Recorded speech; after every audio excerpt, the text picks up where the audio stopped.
Salam, mənim kanalımın gözəl xanımları necəsiz? İnşallah ki, yaxşı olarsınız. Bizim evin ən çox sevdiyi toyuq qızartması hazırlayıram. İstədim sizlərlə də çəkəm, göstərəm. Əziz xanımlar, siz toyuğu necə hazırlayırsınız? Mən əslində qalsa, yəni qaynatmadan hazırlayıram, yəni qızardıram. Çünki qaynadandan sonra qızardanda belə qəribə olur da, ətin dadı dəyişir mənə görə. Ona görə yəni mütləq şəkildə ki, yəni qaynatmıram. Amma belə çırpma bişirdiyim zaman mütləq qaynadıram onu da. Amma belə yox. Həm belə də çox dadlı olur həqiqətən də. Burada da gördüyünüz kimi bol yağ, yaxşıca qızdırırıq tavanı da, yağı da və toyuğumuzu əlavə edirik. Nar kimi də qızarır.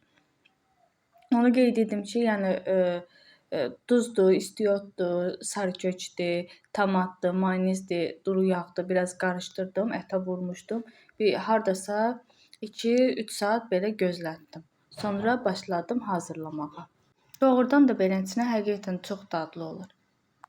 Qızlar, keçən videomda səssiz idi, yəni gördüyüm işin səsi gəlirdi, amma bu səfər istədim səsimi yazım. Həqiqətən də onda səsim yaxşı deyildi, yəni xəstələnmişdim deyə çox üzr istəyirəm. Ona görə də səsim yaxşı çıxmırdı.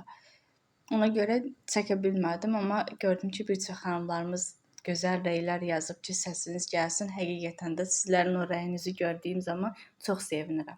Çox sağ olun, var olasınız. Hər zaman diqqət edirsiniz, hər zaman önəmli, gözəl şərhlər yazırsınız. Hər birini də oxuyuram. Ola bilər ki, gözdən qaçan mesajlar olar. O zaman da üzrlü sayın, çünki görmədiyim zaman cavab verə bilmirəm.